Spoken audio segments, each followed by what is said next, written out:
Andalucía investiga.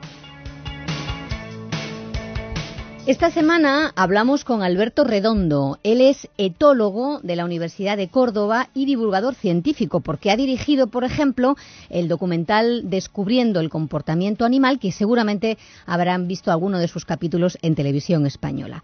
La etología es la ciencia o la rama de la ciencia que estudia el comportamiento animal. Esos documentales maravillosos que nos tienen asombrados delante de la pantalla de la televisión, porque nos metemos en la vida diaria y secreta de los animales. Bueno, para que se hagan una idea, escuchen el capítulo de este documental que dedicó al descubrimiento de una especie de hormigas hasta entonces desconocidas, hasta ahora, y que habitan aquí en Granada, en Sierra Nevada. Pequeñas esclavistas. En 1981, el doctor Alberto Tinaut describió una nueva especie de hormiga en Sierra Nevada, Rosomyrmex minucae. Esta especie pertenece a un grupo muy raro de hormigas, con solo otras 3 especies conocidas, todas ellas en las estepas de Asia. La especie española se encuentra en alta montaña, aunque en realidad el hábitat es muy parecido al de sus parientes esteparias. Uno de los aspectos más curiosos de estas hormigas es el modo en que se desplazan. Las obreras, tras salir del nido, realizan un movimiento errático con frecuentes paradas. En cada parada, la hormiga gira sobre sí misma y luego continúa.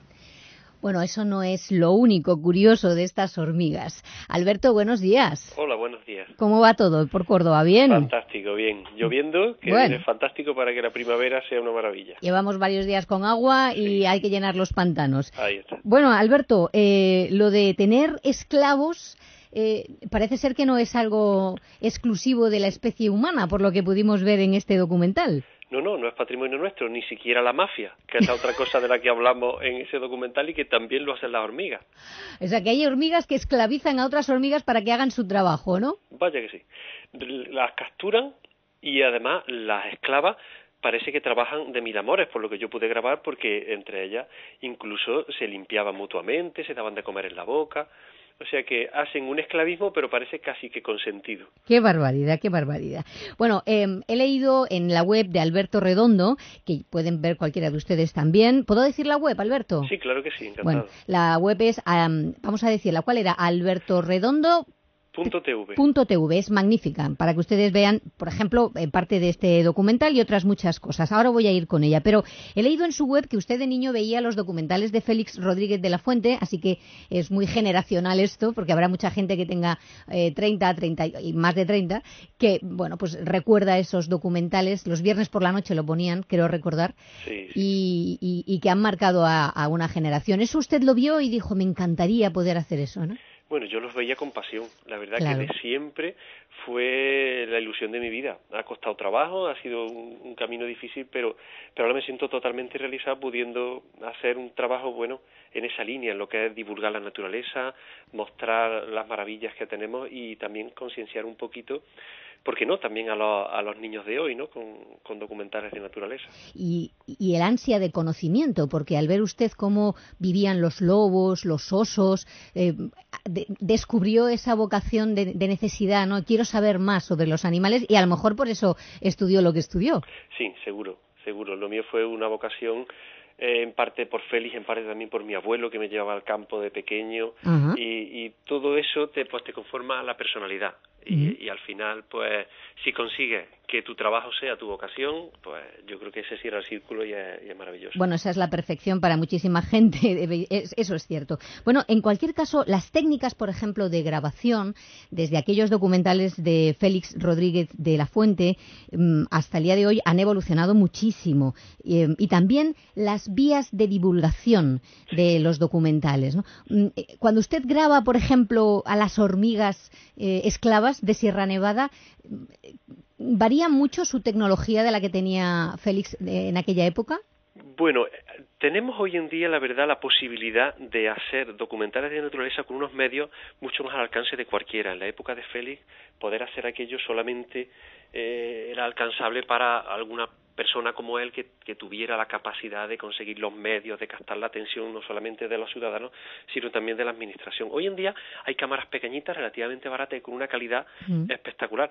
Pero en el caso de las hormigas, es uno de los que uno, por mucha tecnología que tenga, a veces la naturaleza no te deja que intervenga, en el sentido de que da igual la cámara que tengas, que el asalto a esos hormigueros sucede solamente una vez al año, en un momento determinado, en lo alto de una montaña de Sierra Nevada, y tienes que estar allí con una cámara, con un buen macro, y esperar. Y eso, bueno, lo aprendí viendo los capítulos de Félix, que hay que tener muchísima paciencia para poder conseguirlo. Muchas veces los medios no son lo más importante, sino los conocimientos de los investigadores que nos ayudan, que saben exactamente cuándo pasan las cosas y cómo, y la paciencia de estar ahí hasta que pasa.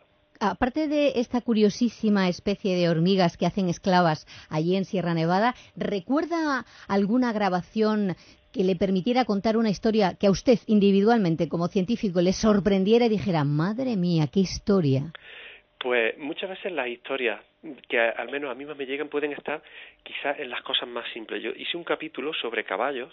¿Sí? Y bueno, aparentemente es un animal doméstico que no nos va a sorprender, y las primeras imágenes de este documental fueron en la Reserva Biológica de Doñana, con una raza de caballo muy curiosa, que es el caballo de las retuertas. Está en peligro de extinción y es una raza ancestral, originaria de muchos de los caballos incluso que se llevaron a América, y quedan ahí realísticos en la reserva de Doñana, viviendo como los ciervos, como los gamos salvajes. Yo tenía que acercarme y grabar a esos caballos, y era muy complicado porque me decían que era incluso más difícil que grabar algunos animales salvajes. Para grabarlos lo que hice fue intentar que no me reconocieran para nada como un humano. Entonces me acerqué con un todoterreno de los guardas, y a partir de ahí seguí solo con una cámara pequeñita. Cuando vi que los caballos se iban a asustar, me tiré al suelo como desplomado. Los caballos se quedaron. Yo sabía que tienen muchísima curiosidad, pero que yo era un experimento en directo y con cámara. Los caballos, cuando vieron que me caía, claro, dijeron, bueno, esto es un humano, es algo peligroso, pero le pasa algo raro. ¿Pero qué le pasa? Claro. Su curiosidad, ellos no podían soportar aquello. Inmediatamente vi que se empezaban a acercar un poco. Yo me levanté, pero no del todo, me quedé como a gata y empecé a ser como cualquier animal de la marisma, 4 patas, empecé a moverme por allí. Los caballos ya no podían resistir la curiosidad. ¿Qué será eso que parecía un humano y que ahora desde luego se comporta de cualquier forma menos como un humano? Va a gatas, no nos mira, va, viene. Bueno, la historia terminó con que un par de horas después yo estaba dentro de esa manada de caballos grabándolos a la misma distancia que estaba cualquiera de ellos, ¿no? Y conseguí unos planos fantásticos de esa manada de caballos totalmente salvajes. Y a mí una cosa de las que más me llegó, ¿no? Como la yegua, que era la más valiente, se acercó a mí, el semental no quería y al final también terminó entrando, y me metí en la manada, jugando un poco a hacer un comportamiento, bueno, a meterme yo en ese lenguaje. Se integró también, ¿no? Que le permitieron grabarles, ¿no? Sí, y fue una cosa muy chula. Qué curioso. Sí. Bueno, el próximo 15 de marzo se celebran unas jornadas interesantísimas en la Universidad de Córdoba, que va a unir 2 patas importantes de una mesa, que son los investigadores, los científicos y los periodistas que cuentan el trabajo o divulgan el trabajo de esas investigaciones. Es decir, el que investiga la ciencia y el que lo cuenta, el periodista. En el caso de Alberto me gustaba especialmente llamarle y que ustedes le escucharan, porque él hace las 2 cosas. Él es investigador, él es científico y también lo cuenta extraordinariamente bien a través de los documentales que, por ejemplo, podemos ver en televisión española. Pero me parece, Alberto, que vas a hacer una presentación de un nuevo trabajo televisivo, ¿no? Pues sí, estoy muy ilusionado porque esta nueva apuesta por la divulgación científica pues se ha convertido en una realidad. Hace algo más de un año pues comenzamos el rodaje de esta nueva serie, se llama Ver la Ciencia, y está dedicada ya no solamente al mundo del comportamiento animal, que también habrá algún capítulo, sino a todas las ramas, todos los campos de la ciencia. La idea es plasmar en imágenes, en documentales cortitos, porque eso que decía antes de que hoy en día la divulgación de este tipo de material va más allá de la televisión es cierto. Hoy en día a través de televisión, a través de la web, incluso de dispositivos móviles, se transmite muchísima información. Entonces la idea es tener un producto de calidad, con imágenes, y muchas veces para conseguir solo unos cuantos segundos, para un esfuerzo de meses, pero yo creo que merece la pena porque hay que llamar la atención de manera que sea no solamente un contenido científico riguroso, sino también unas imágenes bonitas y una forma de contarla que llegue a todo el mundo, ¿no?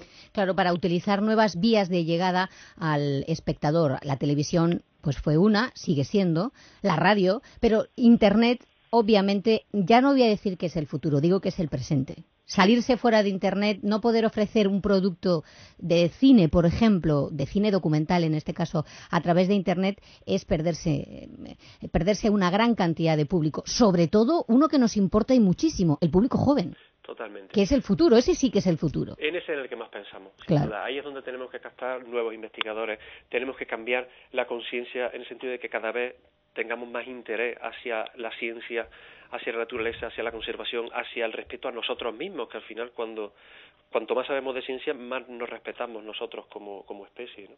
Yo creo que eso lo podemos conseguir muy bien llegando a través de esas nuevas tecnologías. Claro. En todo caso, el próximo 15 de marzo, si hay alguien que tenga curiosidad y esté por Córdoba o es cordobés y quiere escuchar a grandes investigadores, personas muy implicadas en la divulgación, gente responsable de documentales como el caso de Alberto Redondo, ahí tienen una cita. En todo caso, también nosotros desde este programa estaremos muy pendientes, porque muchas veces lo difícil es saber contar lo que uno sabe. Más que aprender, hay gente que tiene un don, el don de la comunicación, ya sea para poder hacer un documental de cine, ya sea para poder narrar a través de una clase, un aula universitaria. El saber llegar y saber contar tus conocimientos es casi tan importante como haberlos aprendido y haber investigado previamente.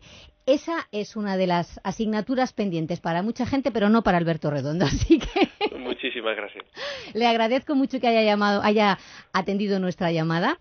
Estoy loca por ver la ciencia, poder escuchar un poquito de él aquí en la radio y le volveremos a llamar para hablar un poquito más de este documental, ¿de acuerdo? Por supuesto, estaré encantado. Gracias, Alberto. A vosotros, muchas gracias. A vosotros, muchas gracias. A vosotros, muchas gracias. A